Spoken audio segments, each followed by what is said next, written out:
15 minutes. You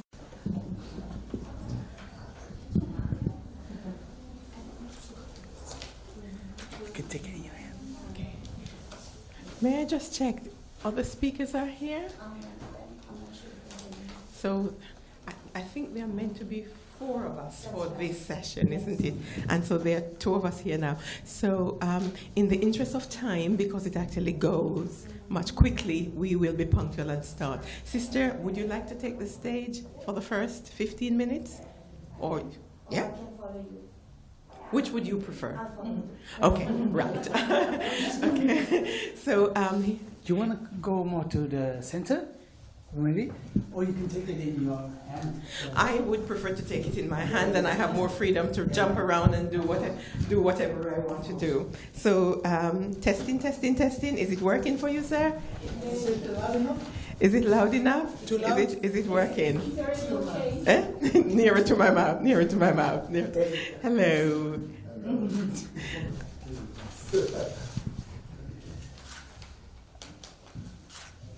Beautiful.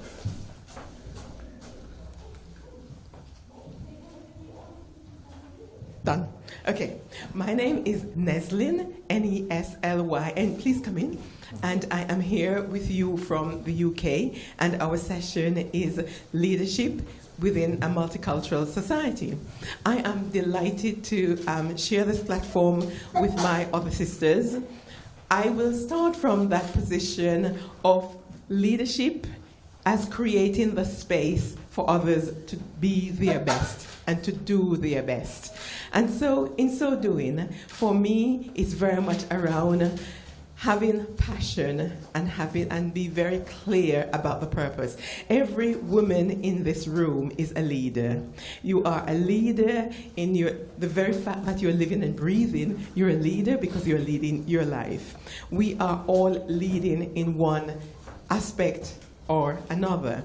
And so for me, purpose is so important because purpose is about being very connected within your heart and to be in alignment with being the person you are here to be, being in alignment with using your unique gifts and talents that your Creator gave to you, and to use them in such a way that it actually adds value.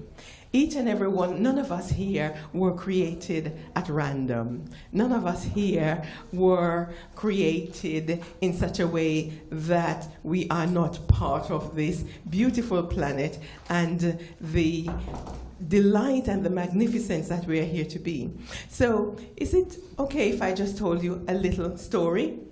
Yes, it is. Okay. So, I was very aware at age 8. So, if you were to see me at age 8, sitting on my veranda in Jamaica, and there daydreaming, and very quickly, I became aware about the importance of what I wanted to be in life, and I wanted to be a nurse. You would have seen me coming into England at age 19, moving into nursing. I have been a nurse, midwife, health visit, health promotion officer, but I want to keep it very succinct to the point where within my heart, I felt the need and the drive to make a difference within the nursing profession.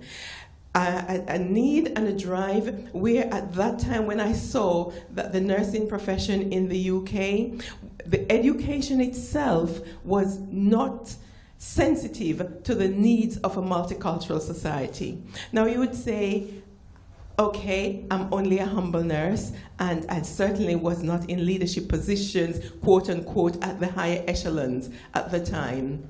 But took the decision that I would write to the Secretary of State, and I would say to her, this is not good enough. And if you want somebody who actually understands how to do it, then please appoint me, and appoint me to the United Kingdom Central Council for Nursing, Midwifery and Health Visiting. Guess what? She did. And I made an impact. I made an impact that equality and diversity was brought into the nursing, midwifery, and health visiting curriculum. So what I'm saying to you, wherever you are, when you feel that drive within you, when you feel that passion within you, take action. Do something. Don't wait for somebody else. Even if you're told no, sometimes no doesn't mean never. It actually means not now. I also recognize that one of our, we are all here standing on the shoulders of giants. One of the giant shoulders that we were standing on was Mary Seacole. How many people have heard the name Mary Seacole? Well, I took the decision that I would get the government to give £250,000 to establish the Mary Seacole Bursary and Mary Seacole Leadership, because Mary Seacole was not being celebrated. Florence Nightingale was being celebrated. Mary Seacole was not being celebrated. And guess what? Got the money. It happened. And since then, others have gone on, and now there's another leader has taken the lead, and there's a Mary Seacole statue. I didn't have anything to do with that. But the fact is, as a Mary Seacole scholar said recently, if it wasn't for Neslin, it wouldn't have happened. So dream your dreams and let things happen. If I leave you with nothing else from this session, what I'm actually saying to you, whatever is the whisper in your heart, listen to it, take action, step in, and make things happen. So that's very much about purpose. The second point that I would like to point out to you is about courage. It takes courage for you to be the person who you are here to be. It takes courage for me to be the person who I'm here to be, because we will all feel at some point or another that, oh, it is too much. I can't do it. Why me? Couldn't there be an easier life? We understand all this. So how do you get from that stage of, oh, it's all too much, and it could be an easier life, to the other side of, yes, I can hear that, and I am still going to take action? How do we get that? And that is driven by our values. Whatever you value, and so take some time out to think about your own values. What is it that drives you? What is it you want to trade your time and your life for? So I'll ask you to write this down, write this question down. What do I want to trade my time and my life for? And in proper English, it would say, for what do I want to trade my time and my life? But you get the gist of what I'm saying. Be very clear about that. Because, so many of us do not achieve our full potential, what our Creator put us here on earth to be and do. We do not achieve that for three simple reasons. Number one, we haven't given sufficient time to think about what. What do I want? What contribution do I want to make? We haven't given our time to think about that. But be very clear about that. When we are multidimensional as women, everybody else's needs draw a part of you. But to what extent have you given time for your needs and your aspiration to become part of your central focus? Because I promise you, when you are in your power of who you are here to be and do, you are better to everyone else. To your husband, to your children, to everyone else, because you are more fulfilled. So as I said, the first thing is we do not give sufficient time to think about what. The second reason why many of us do not step into our leadership in the strength in which we want to do that is the why. Why do I want what I want? If you want to spend the precious time to bring up your children and to give them that foundation, that love, that courage, and all of that, that's the most important thing. If that's what you want, then understand why you want to do that and do not be pressured into being pulled apart. So each and every one of us have our reason for being. And when you understand your reason, your emotion, and because we need to understand that why, because it's the why that gives us the drive, the energy, and the emotions to take action. Without having that drive, that motivation, and that understanding, there's no way you can go out there and take action. So understand where your power is coming from. Sister, are you timing me so you can take over your second space? So your why. And then once you've got all that, then the next thing is, what's the first step? What's the first step? And sometimes the first step is actually reaching out to other sisters. So because there are times when resources may become an issue, support may become an issue, but just that opportunity to talk things through and to give a good listening. You see, attention is the laser that actually ignites the human mind. Oftentimes when you're given a good listening to, when you're talking things through, you hear yourself thinking. It's not about getting advice from somebody else, it's to hear yourself think. Because when you hear yourself think, you come up with your own best decisions. How often have you been talking to someone else and you thought, I get it. Am I making sense? Yes, you get it. You don't want somebody else to jump in and say, you ought to do this or you ought to do that. What you really want is, hear me out. Hear me. Because when I hear you, I'm respecting you, I am giving you that equality to say that, yes, you have a brilliant brain, you have a brilliant mind, and because you have a brilliant brain and you have a brilliant mind, then the brain that actually has the issue also has the solution. So, courage. So I said, the very first thing. And so after courage, connecting. And that's the point I made about being with other sisters. Connecting is very, very, very, very important. My 15 minutes has come to. Any other speaker has come in, apart from the two of us here? Otherwise, we can take a little bit more time if it's just the two of us, but to make sure that you have the equality of. Okay, so. Creativity is my third point. Creativity. Every person here, as I said, came into life for a reason. So when you are very clear about what makes your heart sing, how many persons in this room can actually say they know exactly what makes their heart sing? Show me your hands. Every person in here? Well, we're at a Women Economic Forum conference. I would expect that many. Of course, because I'm talking to the converted. So you do know what I'm about to say now, that when you are practicing, living, being, and breathing the things that make your heart sing, you do not age and you do not get tired.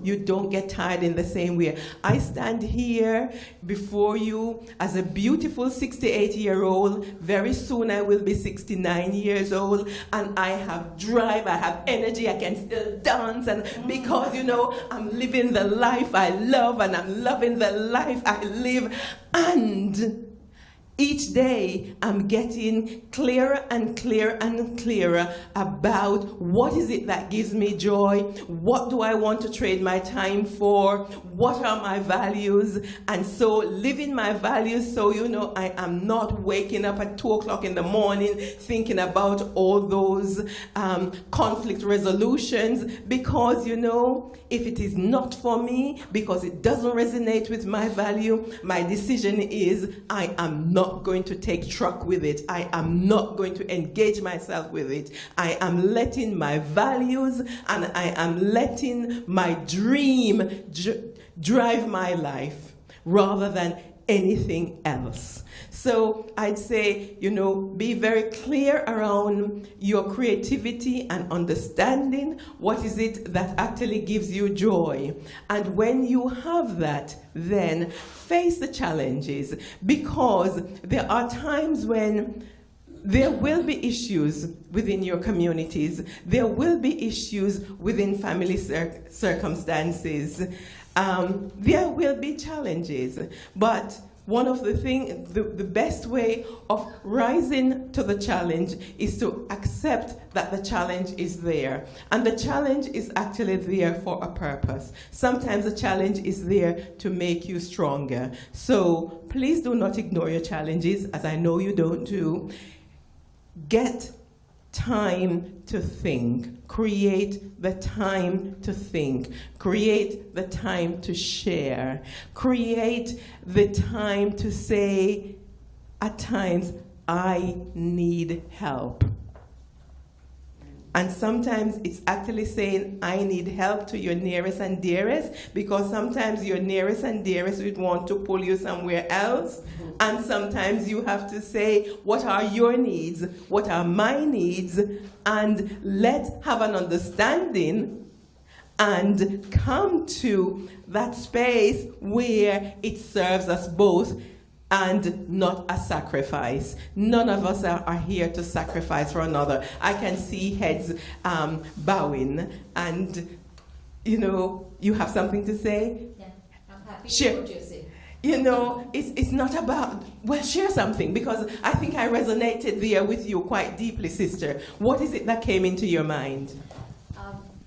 Sacrifice, very often, I think in different cultures, is considered something very nice when you sacrifice. And I think it's time we shifted that away, and we look at actually being, what is the word I should say? Actually being selfish. Moving from sacrifice to being selfish. Because when you focus on what you do best, what's important to you, I think you make space for other people to do what is best for them. So that's what I think. Yeah. A round of applause.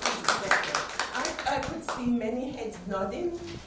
And sisters, let us share, because it's easy to stand and keep time that you have your 30 minutes. So call the 30 minutes. But I saw many heads nodding. So let us share. Yes, well, I worked as a physician for 16 years, and it was wonderful, but there was a lot of sacrifice. I agree, a lot of pressure, a lot of stress, and nowadays I've completely made a career shift towards writing personal life stories for people, where I can take time to listen to them, share their wisdom with the world, and their life lessons with the world. And also I do intuitive drawing, and it's also wonderful. What about creativity and let it flow? So thank you very much. Perfect. I could see heads nodding here as well. Please. I think the word I would use rather than selfish is self-care, isn't? Yeah, yes. In a sense that it's not. I don't think it's selfish to follow what feels right to you. No. It's and I completely agree with your sense that what feels right to you, what comes from the heart, will lead you in the right direction and is best for everyone. Absolutely. As a health visitor, I used to see women who self-harm. They had the luxury. They had the luxury. They didn't have the emotion. Some of them didn't have the emotional support, and they weren't feeling satisfied, and so they self-harm. What a waste. What a waste. I could see you nodding. What made sense to you? I think for me, I've resonated with a lot of things that you've talked about, and also doing what you love best is what keeps me going as well. I'm working in the development sector in Africa, more specific to the development of the girl child, and this is what satisfies me. And I think it's really something that I love to do. Okay, so we look forward to joining you at a Women Economic Forum when we, whereabouts in Africa? In Zambia. In Zambia? Yeah. Okay. Okay, is there a chapter in Zambia? No. Not yet? Not yet. Well, you are it. Yeah. You are the leader. Have you ever thought of you being the leader of a chapter? It's my first idea, so I can think about it. This is my second time and I'm leader of a chapter. So it happens. Okay. Are you a speaker, Mom? No. So I could see you nodding with me. But you're a speaker for this session? No. But at 6 o'clock. 6 o'clock. Okay. Well, a lot happened in my life, and worked in the corporate environment for over 20 years, and wasn't really happy. And I really did what everyone expected me to do. And there was no purpose, there was nothing, there was no passion. And luckily I stepped away from that 15 years ago. But more and more I realized that I had to define what was my purpose and my passion. And so I'm living that now for a year and a half. I'm the founder of Female Wave of Change. We're working with women all over the globe. And, I'm 58 and not yet 68, but yes, also setting up a new company and totally in line with my values, because you cannot do anything else anymore. So great, thank you. You're most welcome. And sometimes some of our most quietest sisters have the most profound, so I'm coming to you. Yes, please. I don't know what to say. For me, it's the first time I'm coming here. Okay, yes. And it is true, I'm doing a lot of thinking because I've been retired for the last 3-4 months. And you know what to do now. But luckily, I'm on a spiritual way, and we can also guide people to find themselves in themselves, And now, for the moment, I'm just trying to see what's coming up. Okay. Also to help people in the Netherlands. I'm living in the Netherlands. I'm French, by the way, but I've been living here for the last 43 years. And it looks like my country. It is my country. Yes. And so I don't know what to say, but I'm happy to be here. Actually, I was a little skeptic, but it was nice. It's nice to be here. Listen to your heart. Yes, yes. Listen to your heart, because the message is there for the next step. Yeah. Yes. Yeah. And enjoy it. I have a question. Sure, please. Because if you look at this hour here, it's leadership in multicultural environment. Do you think, because I do recognize your story, do you think it is different in different areas in the world? It is not my experience that it's different in different parts of the world. Women all over the world, we all need to be, first of all, to value ourselves, and to be very clear about our passion and our purpose. Women all over the world, we tend to be in societies where the men have taken the major lion's share. We need our men to be powerful, and we need our women to be powerful. We need more equality throughout the world. I see in many of the developed countries, when you go in, I work around leadership and executive coaching, and I find the women are saying the same things in different ways. Anyone want to add to that? Thank you. So I am relating as well to what you said before, because I am Indonesian, and as an Indonesian, we raised to sacrifice our life to serve our family, our husband, our parents. And after I became an immigrant here, I realized that I have to strive for myself, and I am exist in this world. And now I am passionate on what I'm doing myself. I get out from the shadow of my husband and have business myself. That's it. And when you return, you are an even better wife. Because, you know, a happy and fulfilled woman is a better mother and a better wife. You joined us earlier. Okay. So, thank you. Share. This is my 7th Women Economic Forum. Wow. I'm a WEF groupie, travelling around the world, so I met you in India, Neslin. Yes. I spent the first part of my career moving up the corporate ladder, if you like, in public service in the UK. Mm-hmm. And as a woman, I never really thought of myself as a woman at work until somebody mentioned it, you know, in a way of, you think you can do that when you're a woman? And I didn't really acknowledge that. And so I rose up through the ranks of doing technical work, into managerial work, and then into leadership work.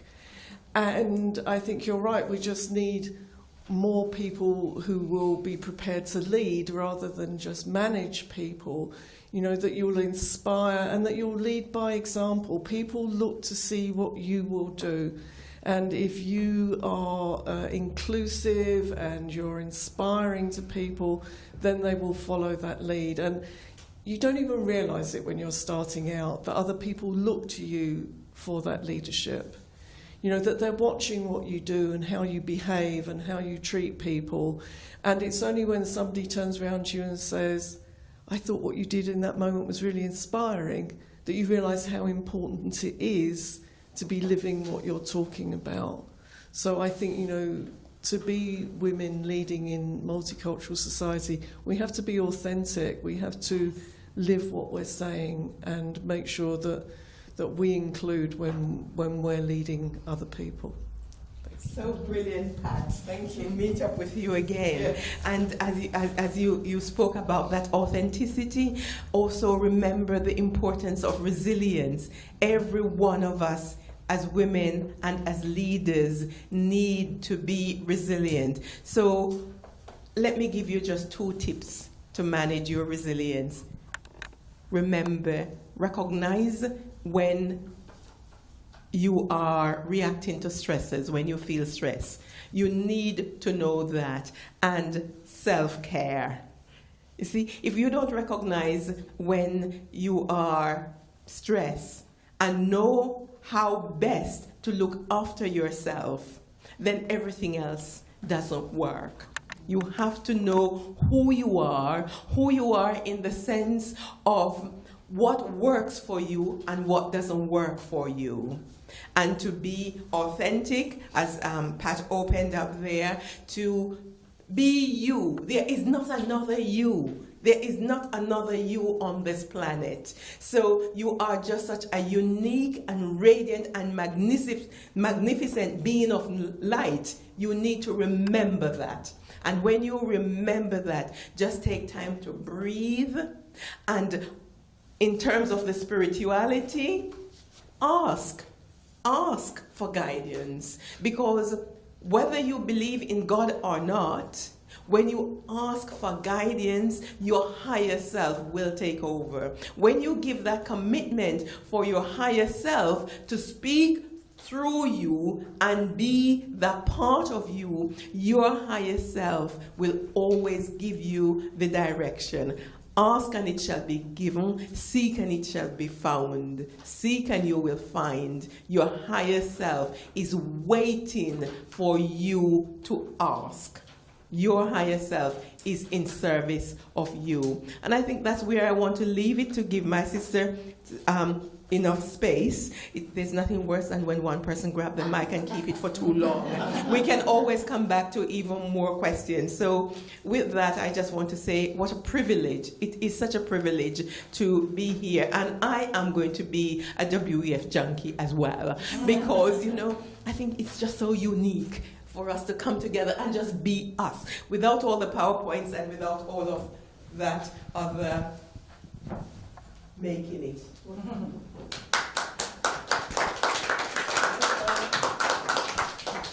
Wow, what an amazing, inspirational talk. I think we need to give a better applause. I think that was really good. Amazing. I'm so inspired. I don't know what to say. I'm all quiet now, and I'm like, I want to sit and think about what was said. So, but anyway, I'm going to speak a bit. I feel really privileged to be here today and feel like I'm in the middle of amazing women here, really wise and amazing, wow women here, and I just feel like it's just coming on me right now. But actually, my name's Debbie. I'm from Sri Lanka. I happen to be in the area on work, and so I thought, oh, I should drop in here. I should be a part of it. But the reason I do come out here on work is because I run a charity in Sri Lanka for street kids. We started out really small 12 years ago. I never, ever, ever thought it was going to be what it is today, but it's blown huge. I've got the government around me. I've got all the different organizations. And that leads me to talking about women in leadership in a multicultural society. So basically, if you know anything about the Sri Lankan culture or what it's like to grow up in Sri Lanka, I grew up in 100% Sri Lankan culture where women are, my grandmom always told me, women must be seen and not heard. So I grew up with this belief that I can't express what I really want to be. I can't say anything beyond what is being said.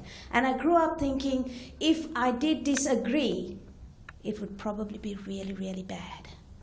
But you know, there was this nagging thought deep inside me that went, you know, look, what about things I want to do? What about what I want to be? What about rising? I've got ideas too. It's not just everyone else. How about if I did share something, would that be bad? And often I'd hear my mom, you know, kind of nudging me and going, this is not the time to talk. Let's talk at home. And I used to be like, right, okay. It didn't make it easy because for those of you who know about Sri Lanka, there was a 30-year war in the country between two ethnic groups. And I was of the minority. I was a Tamil. Still am a Tamil. And I had to keep my identity a secret. The groups that I moved in, people who I worked with, people who I hung out with, people who I thought were my friends, they were all from the other group. They were the Sinhalese. And I couldn't really tell them that I was a Tamil because if I did, you know, I came under so much discrimination because they'd be like, oh, so you with the terrorists then? Are you part of the terrorists then? You know, you're not really siding the country. You don't really want to do anything for this country, do you? And I was thinking, you know, I happen to be born to this group. It's not something by choice. I'm proud to be a Tamil, but it's not something that I was strong enough to be able to stand in front of a group and say, yes, I'm a Tamil, so what? And I was constantly dominated by A, the cultural side of things, B, the whole ethnicity of, you know, and the culture of the family that I was born into. And I think, you know, many times, just looking back when Dr. Neslin was talking, I was thinking about, you know, she said something about, you know, no doesn't mean no, it might mean not now. And I felt like that was probably me at that point.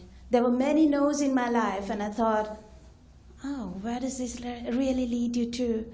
But I felt like, no, maybe it was not now. And there came a point in my life that I thought, okay, this is not good enough. I've got to step out. And that's when I started this organization called Child Action Lanka. And Child Action Lanka, thank you. But Child Action Lanka works with street kids, helping to transform their lives. And we work with kids who live their lives on the streets, who've never had a chance to education, who've never had a chance to a second opportunity to make life right. And what I always tell the team that works with me is, you know, look, their first chance, they were born into this situation, but we've got an opportunity to help transform their lives. We've got the opportunity to give them a second chance to making life work for them. And we work with groups of all faiths, all races, all ethnicities, and it's fine. But guess what? Even in that group, there's very few people know that I'm a Tamil. Why? Because the majority of the country are Sinhalese. The government is a Sinhalese government.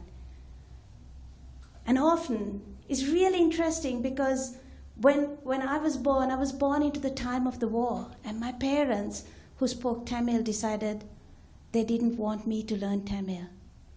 Because everything in the country, all the signboards, the language that was generally spoken was Sinhalese. And so because of that, they thought, oh, let's do the wise thing. Let's get her to learn Sinhalese. So I learned to speak, read, write Sinhalese just like a normal Sinhalese person would. I was able to go into the government offices and give speeches in very formal Sinhalese language. And they would never guess that I was a Tamil. As time went on, things changed. I got married to a Sinhalese. I took on a Sinhalese surname. I started dressing up like a Sinhalese. I'd go into all these offices, and they'd never, ever, ever guess I was a Tamil. But the downside of that was I'd sit in groups of people seated and talking down on the Tamils. And they'd be like, oh, I went into this group of Tamil people. This is what they were like. And, oh, they're starting trouble in the country. And I'm thinking, you can't generalize this group. And, as time went on, I thought, we need to rise up. But here I was struggling with the whole thought of women must be seen and not heard. That was so embedded into my life that I was thinking, how do you fight this? I began to go into government offices. I began to speak with them and say, look, what you're doing is wrong. You can't treat kids like this. These are the rights of children. This is what the UN Convention talks about. This is what the Millennium Development Goals are all about. It's all about children. We need to be doing something. We need to transform their lives. These are their rights. Good for you. Thank you. Thank you. But then you know what they said? I went into rooms full of men. Sri Lanka is a very male-dominant society. And they'd look at me and go, what are you talking about? Do you even know what you're talking about? And I thought, I'm going to accept this challenge. I'm going to take it on. And I went on to, I started working with 8th Street kids and went on to expand. And I had this one little center downtown in the city where I lived. But as time went on, I just went on opening more and more centers around in as many cities as I can. And now I've got them in 9 different districts. I've got 18 different centers running, 1,500 kids that started out from the 8 kids. And I went into these places and I said, look, if you think I don't know what I'm talking about, I sure do. I work with all these kids. This is what's happened. Kids who could have been on the streets, kids who could have been the next drug smugglers, they could have been the next prostitutes, they could have been any of the murder or anything, could have been any of the gangsters. These kids are now off the streets, they're living lives, they're living amazing lives. They are serving their community. I've got one of the kids, very inspirational kid. He came to me when he was about 10 years old, did not know any of the language because he hadn't been to school, didn't have the means to go to school. Came to us, was part of our centers, really picked up fast. We got him into school. He got into, he did his, I'm not sure how the system works here, but he did his public exams by studying under street lights, and he passed really well. And after that, I thought, okay, for higher studies, I'm going to put you into a better school because I think you're going to do well. But sadly, I couldn't tell people who his real parents were. If the school found out that his real mom was somebody on the street, there'd be severe discrimination. I decided to be the mom. I just went in there. I said, okay, this is my son. I want to have him in this school. And when I went for parents' meetings, the other parents looked at me and went, how old were you when you had him? Yeah. I was like, I don't care. But he did so well. He went into university. He went on to become a lawyer. And he said, the reason I want to be a lawyer? I want to speak on behalf of my community. I want to speak on behalf of people who I see don't have a voice. And that really struck me because, when I was thinking about before I started working with the street community, for me it was, I saw these people on the street daily. And there they were, begging and hoping they'd have the next meal and hoping they'd have some water, hoping they'd get some clothes. And they were always the faceless community to me. I just passed them by and never ever realized here was another human being, just like me, just born in a different situation. Here's another person who's got the same needs to be loved, cared for, to be respected, to be seen, and to belong, just like me. And it's after working with them that I actually, got to know them. When they come and speak to me, I know their names, I know their story, I know what's going on in their life. And, I'm so determined to make a change in their life. And, when Nestlin was talking about, you got to be doing what your heart sings about, what really, really, the thought about waking up early morning and, we have two choices. We could either be going, oh no, it's another day. I'm not going to be able to face this one. And I know if you're not morning people, we generally do have that till we have our first cup of coffee. But generally, that spring of being able to just jump up and go, I've got another opportunity. It's another day. I can make a difference. I think knowing that in your heart, you're doing the right thing in the right place. It might be struggles. It might be trying to face so many cultural barriers. I mean, for me, I'm still facing it. I've got people come and say, yes, but you're a woman. I said, so what? I go into the schools of where these kids go to now and speak to the principals, and they're generally male. And they kind of say, don't waste your time. You should be doing something else. And I said, like, what? Oh, you should be doing something like a sewing course or, going to a school and learn, cookery. I said, I can't sew. I can't cook. I want to do something more. I want my life to count. I don't want to, I'm still 38, but I want to be like you.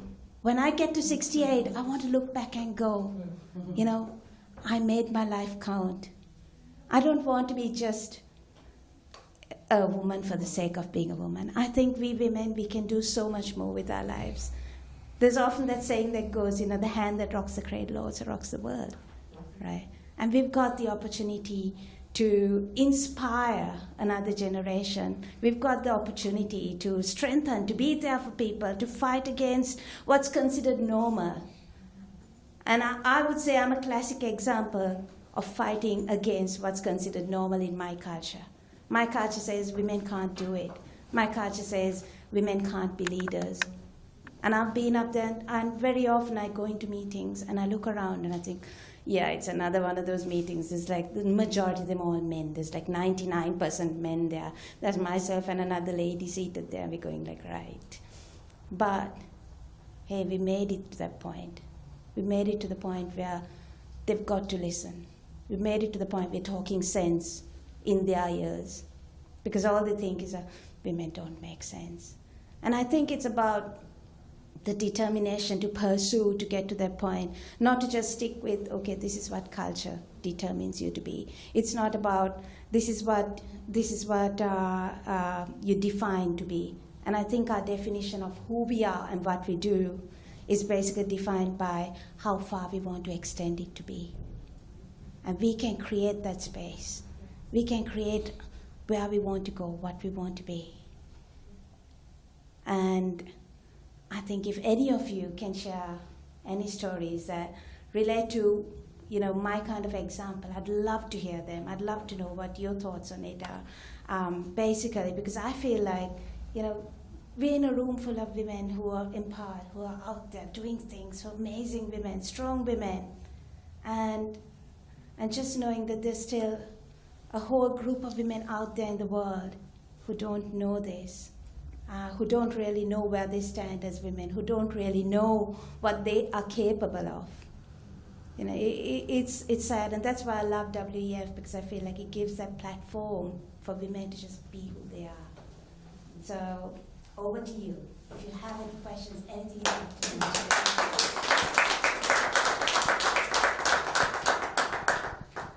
Yes, I would like to say. I think the Tamils should be very proud to have a leader like you in their midst. Very. I want to ask you, where do you get your funds for this 1,500 kids? How do you afford that? That's the $1 billion question. Yeah. very important. It is. So what I do is I constantly go out to network, to partner with other organizations, or try to partner with other corporates, try to get funding from clubs or grants or anything like that. But I'd say that's a constant challenge, because you're trying to also do everything you've been doing for the last 12 years for these kids, and you can't let it go down.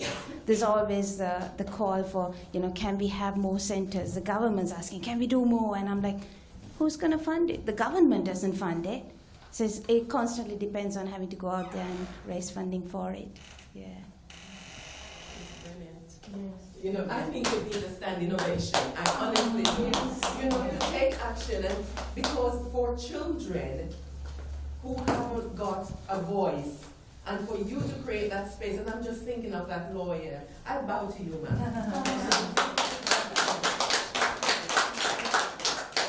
And when you were sitting here and being so humble and saying something, it's going to be small, your story is big.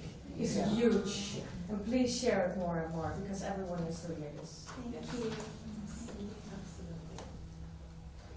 What's the name of your organization? It's called Child Action Lanka. So you can check us out on www.childactionlanka.org.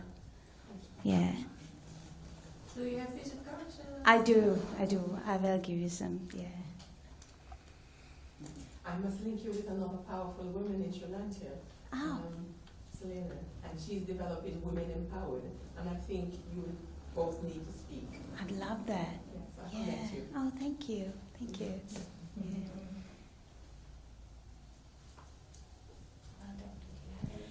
Well, we have an hour, haven't we? So between us, we have 9 minutes. So let's give you an incisive question. Where would you like to take leadership, even more leadership in your lives? So let me open that to you. Where in your life or in your work, but in life in general, where in your life would you want to take more leadership? What's calling out to you? The very fact that you are here, what's calling out to you? Because, yes, Pat, because this is about commitment.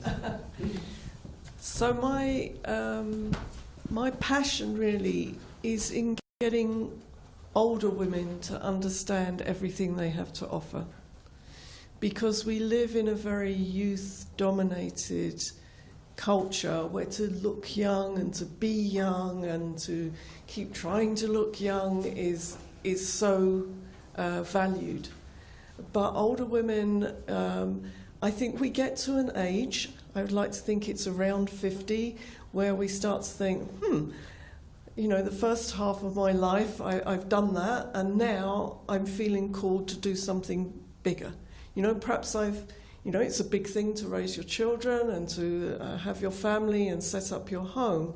But then it's when you move outside of that into your big calling that I think older women can get very powerful, because they have the experience, perhaps they now have the time, and they've got something that they feel strongly about that's come from everything that's happened in their lives.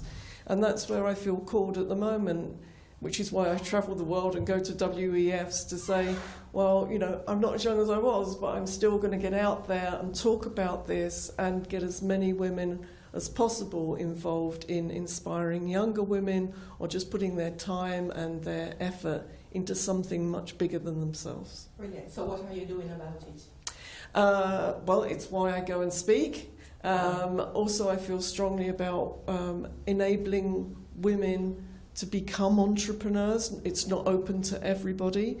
And there's a really good micro loan company where you can lend money into people who are setting up small entrepreneurial businesses. So I'm sort of taking a two-pronged attack. I'm getting out there and talking about it.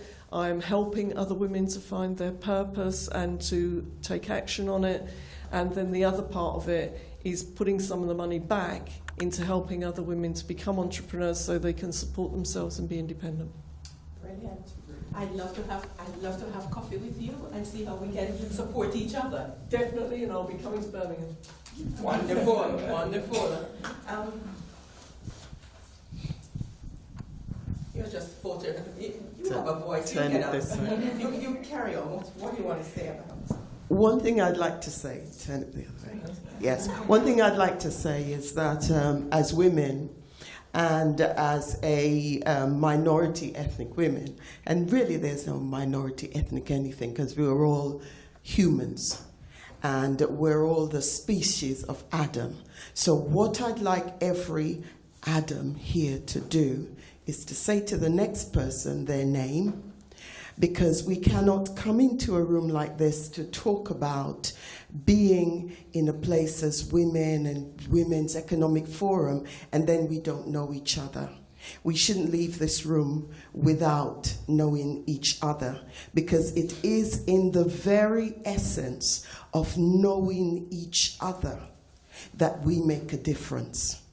When this sister is talking about going out to street children. Growing up in Jamaica, I grew up in Trench Town. And my mother left me there at 6 years old to migrate to England in that great time in the 60s when there was so much movement of people for economic reasons. And in doing so, she left me with an aunt who didn't like me and who then grew to hate me. So although I lived in a home, I was like a street child. And just like the boy that you helped, which it touched my heart so much, I have grown up to be a lawyer. And the reason why I grew up to be a lawyer was because of the abuse that I endured. And because I wanted to give a voice to those children who didn't have a voice, like myself. I didn't have someone to speak up for me, to say, don't do that to her. And as women, sometimes there are no one to speak up for us. As a family lawyer, I've done many domestic violence cases, and there's no one to speak up to say, don't do that to her. And in some cases, don't do that to him. Therefore, as women and as older women, it is our responsibility to A, get to know each other, because a crowd brings a greater fist to fight against injustice.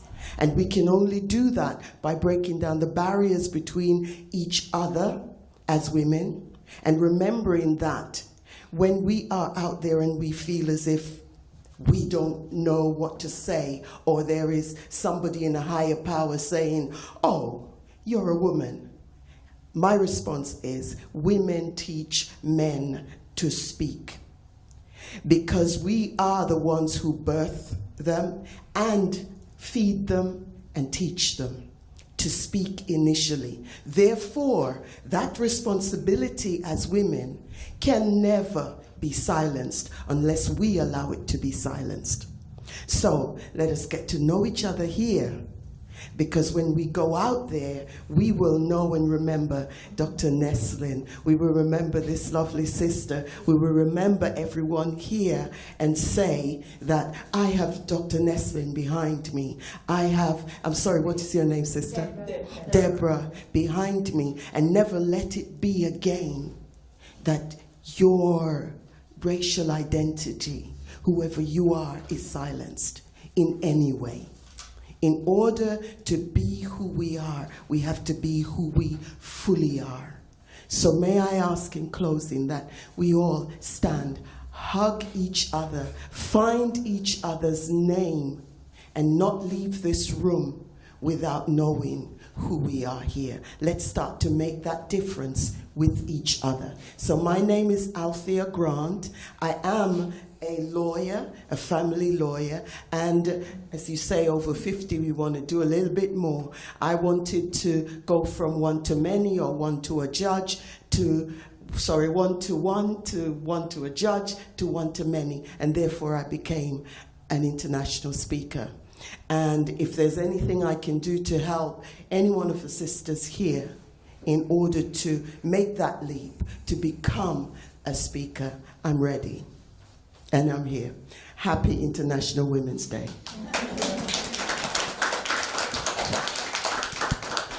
Okay, so with that, we'll stand and we'll say our names and we get to with each other.